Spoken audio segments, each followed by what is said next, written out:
नमस्कार, मैं आरबी सिंह यादव और आप देख रहे हैं मेरा YouTube channel RB Singh Yadav editor. अब हम परत दर परत जो झटके से चंदा लिया गया है या डरा धमका के चंदा लिया गया है उसके ऊपर अपने वीडियो प्रस्तुत कर रहे हैं। ये मेरा शायद 6वां वीडियो होगा जो आपके सामने पेश किया जा रहा है और इस वीडियो को हमने भाई रवीश कुमार के सहयोग से और बाकी दूसरी जो बहुत ही शानदार रिपोर्टिंग करने वाली एजेंसी हैं, कुछ यूट्यूबर हैं, उनके ज़रिए तैयार किया है। आप इस वीडियो को शेयर ज़रूर करें, मुझे सब्सक्राइब करें, फॉलो भी कर सकते हैं और भाई रवीश कुमार के चैनल को बिल्कुल फॉलो करना नहीं भूलें, क्योंकि वो जो सटीक जानकारियाँ आपको दे रहे हैं वो हम आपके सामने प्रस्तुत कर रहे हैं। तो आप सुनिए भाई रवीश कुमार को मेरे साथ, बाकी बातें और बाद में। नमस्कार, मैं रवीश कुमार। अगर कोई दवा कंपनी फर्जी दवा बनाए, नकली दवा बनाए, जांच हो और कार्रवाई ना हो, वही कंपनी करोड़ों रुपए के इलेक्टोरल बॉन्ड खरीदे, तो क्या आप नहीं जानना चाहेंगे कि लोगों की जान से खेलने वाली इन कंपनियों के खिलाफ कार्रवाई क्यों नहीं होती है? और जिन कंपनियों की दवा इस्तेमाल योग्य ना मानी जाए, जांच में फेल हो जाए, वो करोड़ों के बॉन्ड कैसे खरीद रही हैं, चंदा कैसे दे रही हैं? तब भी क्या आपको शक नहीं होगा? मतलब क्या आपने कसम खा ली है कि इतने बड़े घोटाले को घोटाला मानना ही नहीं है, चाहे कुछ भी हो जाए? इलेक्टोरल बॉन्ड पर हमारा यह 12वां एपिसोड है। इससे जुड़ी जानकारी हिंदी के दर्शकों तक पहुंचने नहीं दी जा रही है, इसलिए हम जगह जगह छपी जानकारियों को एक जगह जुटाकर पेश कर रहे हैं और आपसे उम्मीद करते हैं कि इस बड़े घोटाले को जन जन तक पहुंचाइए। जो कहे कि घोटाला नहीं हुआ है उसे ये उदाहरण दीजिए जो स्क्रोल, न्यूज मिनट और न्यूज लॉन्ड्री खोज कर लाए हैं। 2022 से 2023 के बीच Maharashtra food and drugs administration Glenmark को 5 नोटिस भेजता है। इसकी एक दवा टेल्मा की गुणवत्ता खराब पाई जाती है। यही कंपनी नवंबर 2022 में 9.25 करोड़ के बॉन्ड खरीदती है। सिप्ला को भी 4 कारण बताओ नोटिस मिलता है। 2018 से 2022 के बीच कंपनी 39 करोड़ के बॉन्ड खरीदती है। अगस्त 2018 में आरसी कफ सिरप टेस्ट में फेल हो जाता है। अगले साल यह कंपनी 14 करोड़ के बॉन्ड खरीदती है। इन कंपनियों ने यह बॉन्ड किस पार्टी को दिए, यह तभी स्थापित होगा जब यूनिक कोड नंबर आएगा। सुप्रीम कोर्ट ने आज स्टेट बैंक ऑफ इंडिया को फटकार लगाई है कि यूनिक कोड की जानकारी तुरंत दी जाए। हम अपनी तरफ से यह नहीं कह रहे कि इन कंपनियों ने रिश्वत या घूस देने के लिए बॉन्ड खरीदे, लेकिन ईडी की रेड के बाद किसी कंपनी का बॉन्ड खरीदना या दवा फेल हो जाने के बाद किसी का बॉन्ड खरीदना निश्चित रूप से आगे की जांच की मांग करता है। लॉटरी की कंपनी छापे पड़ने के बाद सैकड़ों करोड़ रुपए के बॉन्ड खरीदती है। आम लोगों को अमीर बनाने का सपना बेचकर उन्हें गरीब बनाती है। लेकिन यहाँ तो दवा कंपनियों की दवा खराब क्वालिटी की पाई जाती है। उन्हें जब नोटिस मिलता है तो उसके आसपास दवा कंपनियां करोड़ों के बॉन्ड खरीदती हैं। स्क्रोल, न्यूज मिनट और न्यूज लॉन्ड्री ने मिलकर इस खोजबीन रिपोर्ट में बताया है कि दवा बनाने वाली 35 कंपनियों ने 1000 करोड़ का बॉन्ड खरीदा है। इनमें से 7 ऐसी कंपनियां हैं जिनके खिलाफ खराब गुणवत्ता की दवा बनाने के मामले में जांच चल रही थी। उसी दौरान या आसपास इन कंपनियों ने बॉन्ड खरीदे। All India drug action network के एस श्रीनिवासन ने कहा है कि कौन यकीन करेगा कि इन कंपनियों ने लोकतंत्र और ईमानदारी से चुनाव को प्रोत्साहित करने के लिए करोड़ों के बॉन्ड खरीदे, चंदा दिया। टोरेंट फार्मा ने तो मई 2019 से जनवरी 2024 के बीच 77 करोड़ का बॉन्ड खरीदा। यह कंपनी गुजरात की है और इसकी एक दवा डीप्लैट 150 गुणवत्ता जांच में फेल पाई गई। 2018 में Maharashtra food and drug administration इसे खराब क्वालिटी का घोषित कर चुका था। अक्टूबर 2019 में अमेरिका के फूड एंड ड्रग एडमिनिस्ट्रेशन ने गुणवत्ता को लेकर चेतावनी जारी की। इसके बाद भी गुजरात सरकार ने कोई एक्शन नहीं लिया। डिप्लट के अलावा टोरेंट फार्मा की लोसार एच, निकोरेन एलवी और लोपामाइड भी गुणवत्ता जांच में फेल पाई गई और नोटिस मिला। इसी दौरान इस कंपनी ने करोड़ों के बॉन्ड खरीदे। जाइडस हेल्थ केयर ने 2022 से 23 के बीच 29 करोड़ के बॉन्ड खरीदे। यह भी गुजरात की कंपनी है। 2021 में बिहार के ड्रग रेगुलेटर ने रेमडेसिविर के एक बैच को नकली घोषित कर दिया था। इसे लेने के बाद कई मरीजों पर बहुत बुरा असर पड़ा था। मगर गुजरात ड्रग रेगुलेटर ने कोई एक्शन नहीं लिया। इसी तरह एक और कंपनी है हेट्रो लैब्स, जिसने अप्रैल 2022 में 39 करोड़ का बॉन्ड खरीदा। उसके पहले Maharashtra food and drug administration ने इस कंपनी को 6 नोटिस जारी किए कि इसकी दवा की क्वालिटी खराब पाई गई है। हैदराबाद की यह कंपनी रेमडेसिवियर बनाती थी, जिसकी गुणवत्ता खराब निकली थी, लेकिन तेलंगाना सरकार ने कोई एक्शन नहीं लिया। क्या एक्शन नहीं लेने का संबंध बॉन्ड खरीदने से रहा होगा? क्या इसकी जांच नहीं होनी चाहिए? रेमडेसिविर को लेकर कोविड के दौरान कितनी भयंकर तरीके से ब्लैक मार्केटिंग हुई थी, आप याद कीजिए। भारी कमी हो जाने से इसके दाम आसमान छूने लगे, लोग लाखों रुपए देने लगे। सरकार को इस दवा के वितरण को नियंत्रण हाथ में लेना पड़ा। 2021 में इसके निर्यात पर रोक लगी। इसके इस्तेमाल के बाद भी लोगों की जान नहीं बची और कई जगह जान चली जाने के भी आरोप लगे। जिस दवा को बंद हो जाना चाहिए था, उसे बनाने वाली कंपनियां बॉन्ड खरीदने लगी। आप यह भी याद रखें कि नवंबर 2020 में ही WHO ने अपनी एडवाइजरी जारी कर दी थी कि रेमडेसिविर ना दिया जाए, क्योंकि इसका इलाज पर अच्छा असर होता है। इस बात के कोई प्रमाण नहीं है। यह लोगों की जान बचाता है, इसका कोई प्रमाण नहीं है। फिर भी भारत में रेमडेसिविर का उपयोग होता रहा। WHO की एडवाइजरी जारी होने के 2.25 साल तक, यानी मार्च 2023 तक भारत में एम्स और ICMR इलाज के प्रोटोकॉल में ये हमारा चंदे का भंडाफोड़ 7वां एपिसोड होगा, जिसे हम भाई रवीश कुमार के जरिए आप तक पहुंचाने की कोशिश कर रहे हैं। मई और अब की बार 2021 में हम स्वास्थ्य मंत्री मुंडाविया जनता के साथ दवाओं के नाम पर जो खिलवाड़ और उसके बाद बढ़ाएगी, बॉन्ड खरीदने का जो किस्सा है वो आपके सामने पेश किया जा रहा है। होता रहा। अब बताइए, अगर इलेक्टोरल बॉन्ड की जानकारी सामने नहीं आती तो क्या आपको पता चलता कि रेमडेसिविर बनाने वाली कंपनियां करोड़ों का बॉन्ड खरीद रही थी? और क्या आप नहीं जानना चाहेंगे कि किसे पैसा मिल रहा था? क्या ये साठगांठ नहीं है? इसलिए हमारा कहना है कि इलेक्टोरल बॉन्ड का मामला यह नहीं है कि किस पार्टी को कितना चंदा मिला। विपक्ष को भी मिल गया, बीजेपी को भी मिल गया, इसलिए हिसाब बराबर हो गया। मामला यह है कि गलत बुनियाद पर असंवैधानिक तरीके से कानून बनाया गया।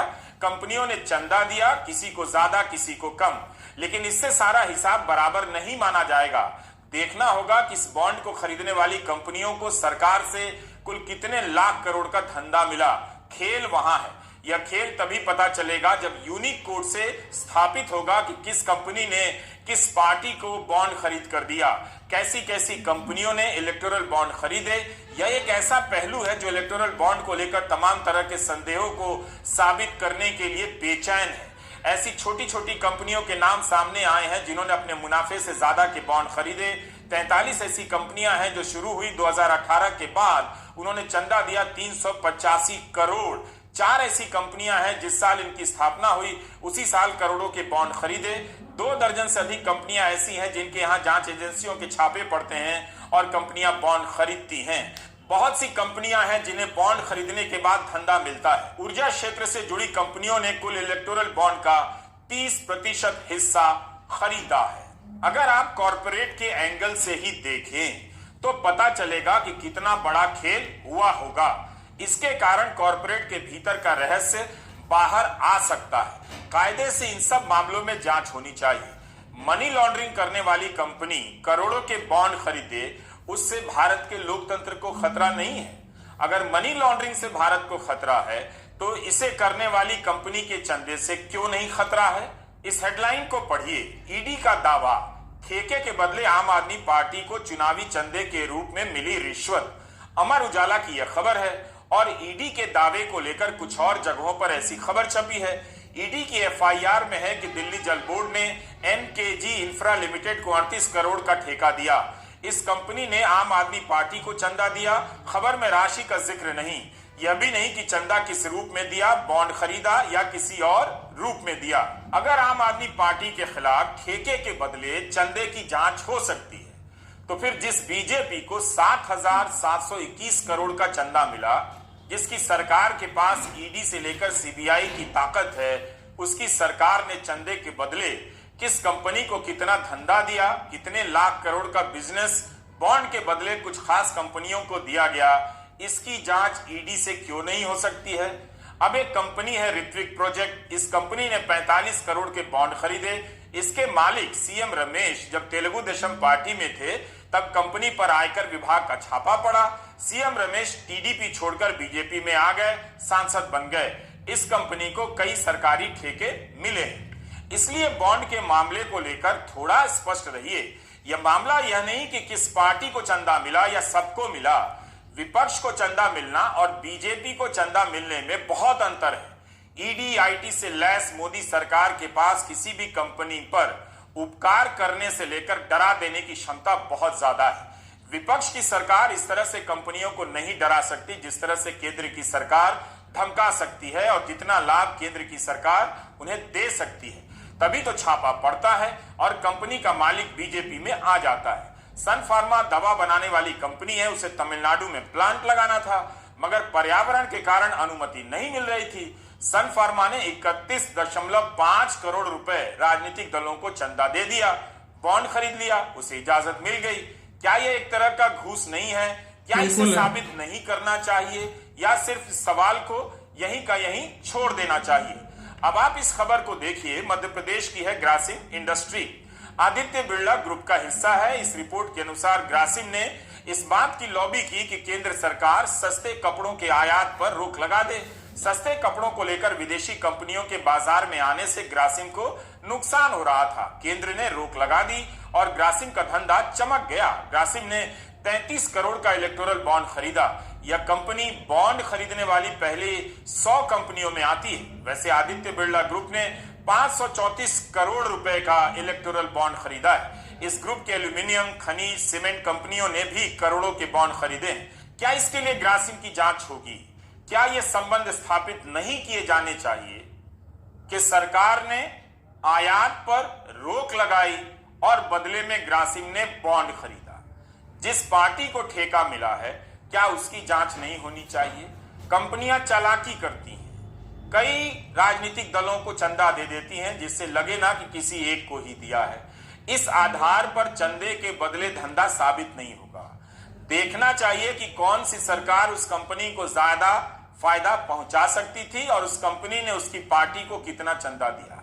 पहले आप अपना लॉजिक दुरुस्त कीजिए। अगर इसमें सब शामिल हैं तो भी यह भ्रष्टाचार का सबसे बड़ा मामला है, क्योंकि यह भ्रष्टाचार मोदी सरकार की नाक के नीचे हुआ, उसके बनाए कानून के पीछे हुआ। इसलिए कंपनियों को आगे किया जा रहा है कि वे नाम ना आने दें। बॉन्ड खरीदने के बाद कंपनियां आराम से किसी भी पार्टी को बता सकती हैं कि हमने आपके लिए इतने का बॉन्ड खरीद लिया है, बस एक फोन करने की बात है। कहां तो सारी कंपनियों को खुद ही बता देना चाहिए कि किस किस को पैसा दिया। लेकिन बिजनेस स्टैंडर्ड की यह हेडलाइन कहती है कि कॉर्पोरेट को यह भरोसा है कि बॉन्ड के मसले से जनता प्रभावित नहीं होगी, लोकसभा के नतीजों पर इसका असर नहीं पड़ेगा। अब आप इस खेल को समझिए। इन सभी को भरोसा है कि जनता तक खबर नहीं पहुंचेगी। टीवी और अखबार चुप रहेंगे तो पता कैसे चलेगा? अखबार डिटेल में छापेंगे नहीं, हिंदी वाले अखबार तो बंद ही कर देंगे या उलझाकर छाप देंगे। जब जनता को पता ही नहीं चलेगा कि उसके देश में ऐसी भयंकर लूट हुई है तो वह फैसला लेने लायक कैसे रहेगी? इसलिए जरूरी है और यह सबकी लड़ाई है कि इस घोटाले की खबर हर किसी तक पहुंचे। बात लोकसभा के नतीजों पर असर की नहीं, बात है उस कोशिश से पर्दा हटाने की जिन्हें यकीन है कि जनता तक खबरों को अब पहुंचने नहीं देंगे। हमारे पास इतनी शक्ति है। जब गोदी मीडिया प्रधानमंत्री को हर दिन विजेता घोषित करने में लगा है, इसी देश के कुछ पत्रकार इस घोटाले की परतें उधेड़ रहे हैं। हिंदू में विघ्नेश राधाकृष्णन, जैस्मिन निहलानी और रेबेका रोज वर्गीज की रिपोर्ट है। इन्होंने बताया है कि 2018 के बाद से शुरू हुई कम से कम 43 फर्म ने कुल 385 करोड़ के बॉन्ड खरीदे। हैदराबाद में 2023 में स्थापित हुई 4 कंपनियों ने कुछ ही महीनों बाद करोड़ों के बॉन्ड खरीदे। कोविड के दौरान 2020 और 2021 में 20 कंपनियां ऐसी थीं जिन्होंने अपनी स्थापना के 1 या 2 साल के भीतर 100 करोड़ से अधिक के बॉन्ड खरीदे। ये जानकारी हिंदू ने कॉर्पोरेट मंत्रालय के डेटाबेस से ली है। हिंदू की रिपोर्ट में 1-2 कंपनियों का उदाहरण दिया गया है।